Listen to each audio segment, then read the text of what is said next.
Who wants a world in which the guarantee that we shall not die of starvation entails the risk that we will die of boredom? That's a quote from The Revolution of Everyday Life by Raoul Vaneigem, published in 1967. This year is the 50th anniversary of the Summer of Love, the summer of 1967, when the hippie movement captured the hearts and the minds of the young. The Summer of Love was a cultural tipping point. It was the point at which Western culture tipped from modernity to post-modernity. Now I will try to explain that last sentence, but this might take a little while. The 60s were the coming of age of the baby boomers. They had grown up in a period of relative peace and prosperity. The post-war years were a time of technological and economic progress. The U.S. had defeated Germany and Japan in World War II. It was now the dominant military and industrial power in the world. Mankind was reaching into space. Diseases had been conquered. Food was abundant and cheap. People in the U.S. and the rest of the Anglosphere enjoyed unprecedented prosperity. A lot of them were very optimistic about the future. That was the age of Star Trek, for example, with a very optimistic and exciting view of the future. And why not? Progress had been very rapid during the 20th century, in spite of the two world wars. Leading up to the 60s, there had been a general migration of people from the inner cities and the farms to the suburbs. Suburban life was idyllic compared to the crime and poverty of the inner cities and the endless hard labor of farming. The ideal of suburban life is the stereotype of the 1950s family. The father would drive to work in the morning, down a gleaming parkway into the bustling city. The kids would have a hearty breakfast made by their mother and then go off to school. The mother would stay at home and do the housework with the help of modern conveniences. Maybe during the day, when her chores were done, she would watch a daytime TV show or go for coffee with her friends. In the afternoon, the kids came home from school, had a snack, and then went out to play. Mother would make dinner, father would come home, and the family would then eat dinner together and talk about the news of the day. In the evening, they would sit together in the living room and watch a TV show. And then, of course, the kids would go to bed, and then the mother and father would go to bed. And that was the cycle of everyday life. That was the stereotype of family life in the 1950s. Now, of course, to some extent, it is a myth, not a reality. Not everyone's life was like that. Probably around 50% of the baby boomer generation grew up in a household that was somewhat like that. But that's still a very large number of people. And that included the people who would go on to college and become culturally important, the culture shapers, the people who wrote the scripts for the TV shows and the movies of the 80s and 90s, the people who wrote the newspaper columns and the books and were on the talk shows and so on and so forth. And also the most important consumers, the ones with the most money to spend. So even though not all baby boomers grew up in that stereotypical household, that way of life was still very culturally important, both as a reality to some extent, and also as an ideal that people aspired to or rejected. The culture of the late 50s and early 60s revolved around the middle-class lifestyle that emerged after the war, a lifestyle based on prosperity and technology. It was only natural that the baby boomers who grew up in this paradise would rebel against it. The counterculture of the 1960s was a rebellion against modernity. It was a rejection of suburban middle-class life and its economic and technological foundations, and even its implicit philosophical foundations. Don't be a square, man. In retrospect, 60s counterculture is very easy to parody and ridicule, but there was something serious about it. It was an attempt to deal with a really fundamental question. What is the meaning of life? Philosophical questions aren't important when you are starving or staring down the barrel of a loaded gun. The meaning of life doesn't matter if you are dead. So when people have immediate problems of food, shelter, or safety, or even discomfort, they tend not to worry very much about the meaning of life. It is only when your existence has been secured, at least for a while, that you start to wonder what to do with it. What should you do with your life?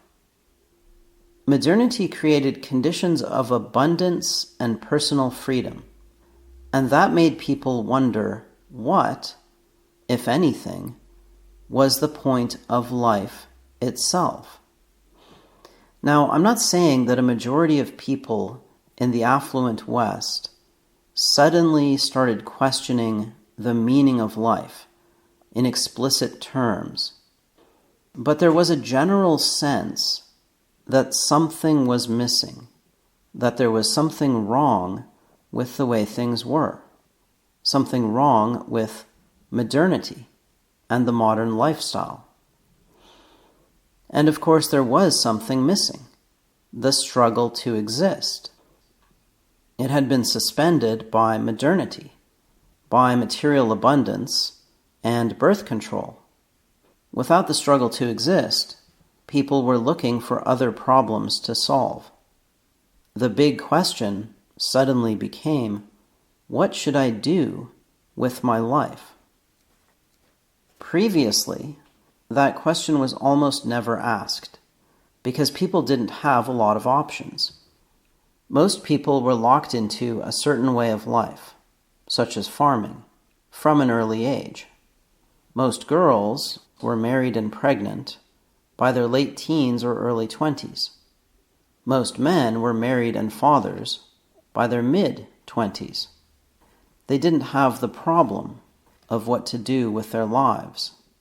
Instead, they had the problem of how to survive and how to support a family. They were busy working and taking care of children. The middle-class suburban baby boomers grew up taking survival and comfort for granted. So they lacked an appreciation of the means of survival. They enjoyed the use of technology, such as the automobile, the record player, and the TV set, but they denigrated industrial civilization itself as mechanical and alienating. It was square. Modern civilization gave them the security and comfort that allowed them to take it for granted. Their parents or grandparents could not have dismissed industrial civilization so easily, because they had experienced a much harder life. The 60s were a time when the relative importance of many things changed. Sex became more important than wealth, and youth became more important than age. Instead of celebrating the accumulated wisdom and wealth of age, the 60s counterculture celebrated the innocence and energy of youth. The old were entrenched in their ways, stuck in the past, prejudiced, etc. The youth would show the way toward a better future, precisely because they didn't have the baggage of the past. And of course, they would look good while doing it. TV played into this. Appearances became more important than reality when life is highly mediated through images, artificial images. But that wasn't the whole story. It was more than just television. It was more than just a change in the media of communication. It was, above all, a relaxation of the struggle to exist. It was prosperity and freedom that paradoxically led to rebellion and even rejection of modernity and a search for something else. During the 60s, the personal became political and the political became personal. And that was also a side effect of abundance. In hard times, people are focused on personal concerns, on their immediate needs for food, shelter, and safety. If they organize politically, it is usually in pursuit of those needs, not toward some abstract ideal.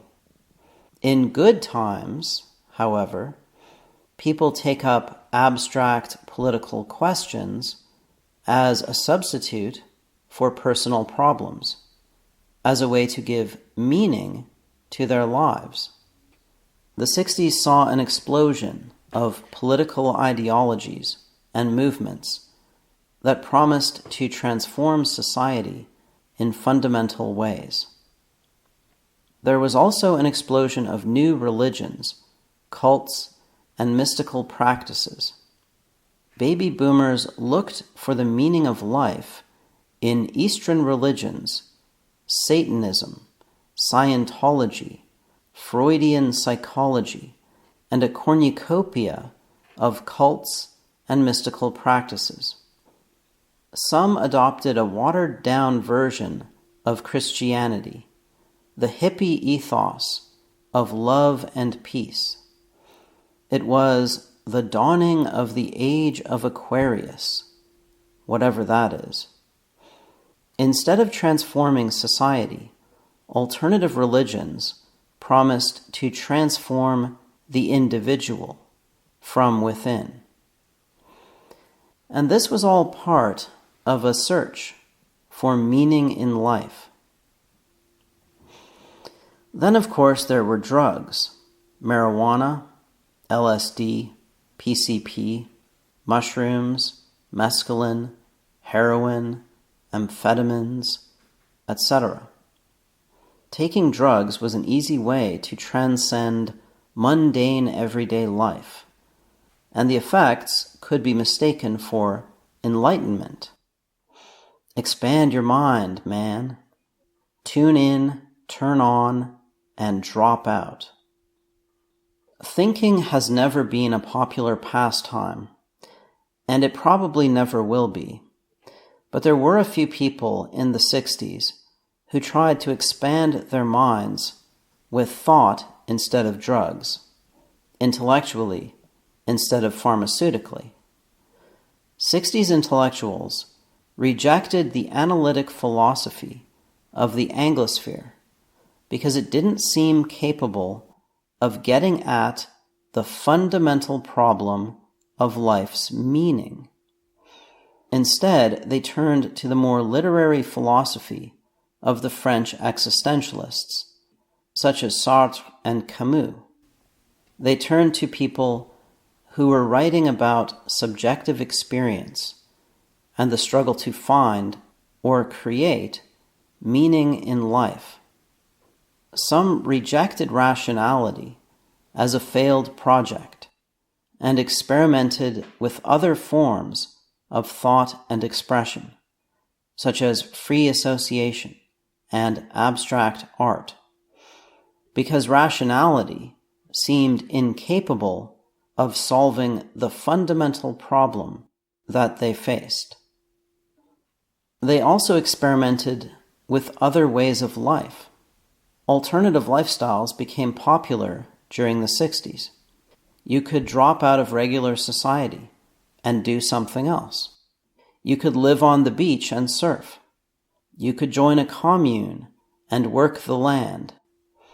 You could live on the road, hitchhiking from place to place, begging for food along the way, smoking marijuana on the corner of Haight and Ashbury in San Francisco. Having a regular job, let alone a career, was square.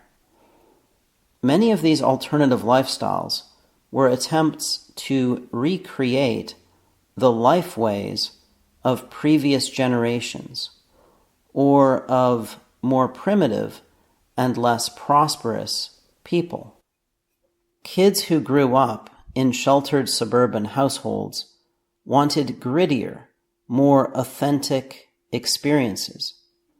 They romanticized primitive or harder ways of life. Hardship made life seem more real and authentic. Having grown up in abundance, they experimented with artificial scarcity. Of course, music was a huge part of the 60s counterculture. And again, the theme was experimentation. New styles of music were explored, and music became a medium of expression for a broader range of feelings and ideas, not just teenage puppy love or cowboy depression. Some musicians, such as Bob Dylan and the Beatles, were viewed as prophets by their fans. They were the voice of a new generation. And last but not least, there was sex. When people are safe, comfortable, and well-fed, sex becomes their main concern, especially if they are young. Effective birth control enabled promiscuity and extended youth almost indefinitely. The 60s counterculture promoted sexual experimentation and play, free love, and it rejected the constraints of traditional sexual morality, heterosexual sex within marriage. The mass media promoted uninhibited sexuality as a way of selling products. Men were sold a fantasy of unlimited sexual conquests. Women were sold a fantasy of sexual liberation, freedom from the chains of marriage and motherhood. Of course, the reality did not live up to the fantasies. It never does. But the negative consequences of the sexual revolution were still mostly in the future. The party started in the 1960s, and we're still cleaning up the mess. So, in many different ways, the 60s counterculture was an exploration and celebration of alternatives to squareness, or in other words, alternatives to modernity. It was a rejection of the society and culture that had given it birth and raised it to adulthood. Why did the baby boomers rebel against their parents' world? Well, because it was square. It was boring.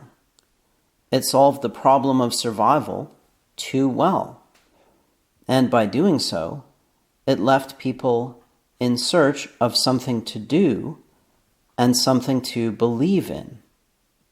It gave them freedom, but not direction.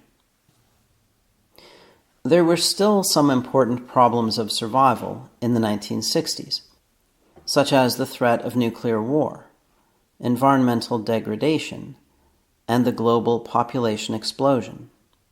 But these were collective problems. They were massive global problems, not problems that individuals could solve by themselves. There was also the Vietnam War, which was the only problem that posed an immediate threat to the safety and comfort of baby boomers, those who were sent to fight it. Those large-scale problems became more important in the popular consciousness during the 1960s. Some people turned to saving the world as a substitute for the personal problems of survival that their ancestors faced. Instead of trying to save yourself as an individual, you worked with others to try and save the world. And that gave meaning to your life. It allowed you to participate in a survival exercise, to focus your mind on a survival problem. And that feels natural to people because our minds evolved to solve survival problems. The 60s counterculture has to be understood as a reaction to the peace and prosperity of the modern world. Our brains evolved in conditions of scarcity, not abundance. We evolved to overcome challenges, to push against resistance. By solving the problems of scarcity, modernity created new problems of abundance. When survival is in doubt, one's main focus is on surviving. When survival is secured, however, the question of what to do with it assumes paramount importance. The 60s was a pivotal moment in the history of the West because it was the tipping point at which the focus of culture and society shifted from problems of scarcity to problems of abundance. The solutions to the old problems of scarcity could not solve the new problems of abundance, and they were often viewed as the sources of the problems, which in a sense they were. Industrial civilization created prosperity, but it alienated people from the problems that their brains evolved to solve, and from the environments that their brains were adapted to. Science and technology could save us from hunger and disease, but could they tell us the meaning of life? Existential angst, which had once been a problem only for privileged elites and a few bohemian artists and thinkers, now became a general problem for an entire generation. The rejection of everything square was a rejection of modernity itself, not because it had failed, but because, by succeeding, it had rendered itself irrelevant. The systems of order that create peace and prosperity seem unnecessary when they work. The problems that they exist to solve disappear, from awareness anyway, and new problems emerge that they cannot solve. Boredom, alienation, and the confusion of an organism removed from its natural environment. Paradoxically, the more we improve our environment, the less well we are adapted to it. Remove the struggle from life, and life thrashes around wildly, looking for a struggle. This was reflected in the philosophy of the 60s counterculture, postmodernism. Instead of solving problems, it was concerned with the destruction of solutions, with the negation of every truth and value, with deconstruction. It rejected totalizing systems of thought, or in other words, theories of existence, in favor of rhizomatics and embracing contradictions. It denigrated rationality and celebrated ad hoc, improvisational thought, even insanity. It proposed to turn philosophy into art or play, rather than rational problem-solving. Postmodernism offered freedom instead of direction, chaos instead of order. The 60s counterculture was not entirely a new thing. Something similar happened in the 20s, but on a smaller scale. The 20s were a period of relative peace and prosperity, sandwiched between the Great War, as it was called, and the Great Depression, as it is still called. In that era, the young experimented with new ways of life, including female emancipation from marriage and children, sexual promiscuity, extended adolescence, new forms of music such as jazz, and, to some extent, drugs, although mostly alcohol. Like the 60s, the 20s was a period of decadence and degeneracy, but it was quickly ended by the Great Depression, which brought hardship back into people's lives. There was no similar ending to the 60s. The 60s counterculture faded away gradually and was replaced by consumerism and producerism. The result of the baby boomers' search for meaning was deeply ironic, but not surprising. They found meaning in economic production and consumption, in careers and wealth. The accepted path to fulfillment became a meaningful career in which one could advance in status and wealth, but also make a difference in the world. CEOs were the equivalent of rock stars to the aging baby boomers of the 90s. The big problems of existence were relegated to obscurity again, handed back to the philosophers and the poets, and people went on with their lives.